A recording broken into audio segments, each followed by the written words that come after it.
પણ 2.5 કિલોમીટર પાછા આવવાનું, તો પરફેક્ટ ટાઈમિંગ તમારું થાય.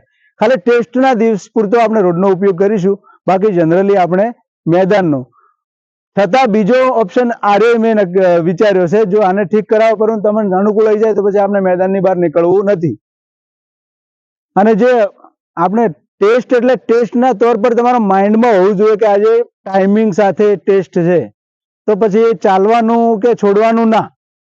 આ રહ્યા પાર, ભલે પડી જાય તૂટી જાય, પણ મેદાનમાં મતલબ 25 મિનિટ સુધી તમારે કુણીએ હેડજો. અમારે કમલેશને ખબર છે કે બીપીટી ને પીપીટી બેયનું હોય. તમે આને અમે પોતે માનીએ છીએ કે દોડ એવી વસ્તુ છે કે તમે દોડવાનું છોડો તો જ તમે હારો છો. ભલે તમે ધીરે દોડો કે ઉતવાળા દોડો, જ્યારે તમે દોડવાનું છોડો છો તો જ હારો છો. તમે ધીરે છોડો નહીં ને તો તમે કદી નહીં, મતલબ ટાઈમ આવી જ જશો. 25 મિનિટની અંદર તમે સામાન્ય દોડથી પાસ થઈ શકો છો, બશર્તે કે તમારે હેડવાનું નથી. ભલે મતલબ થોડી મતલબ હા સ્લો દુખે તો આ જમણી બાજુ દુખે તો ડાબી બાજુનો અંગૂઠો દબાઈ દેવાનો, આ બાજુ દુખે ઓપોઝિટ સાઈડનો અંગૂઠો આ રીતે દબાઈ દેવાનો. ઘણાને થાય એટલે એ દબાઈ અને દોડ થોડીક સ્લો કરવાની. એક જ રાઉન્ડમાં તમારો દુખાવો બંધ થઈ જશે, અને બંધ થઈ જાય એટલે ફરીથી પાછી સ્પીડ પકડી લેવાની.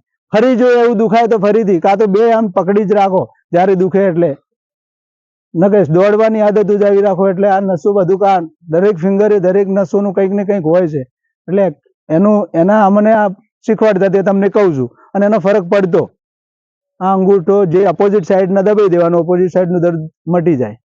પણ ઇન્સ્ટન્ટ નહીં મટે, સ્લો કરીને ચાલતા દોડવાનું ચાલુ રાખવું પડશે, એ મટી જશે પછી. અને દોડ એવી છે કે તમે 1-2 રાઉન્ડ વોર્મઅપ માટે દોડી લીધું ને તો પછી 20 રાઉન્ડ તમે એ મશીન એવું છે કે ઓટોમેટિક ગરમ થયા તે પછી તમારા ઉપર ડિપેન્ડ કરે છે. છોડશો તો છોડી દે અને ચાલુ રાખશો તો ચાલુ રહે. 100 કિલોમીટર દોડવા વાળા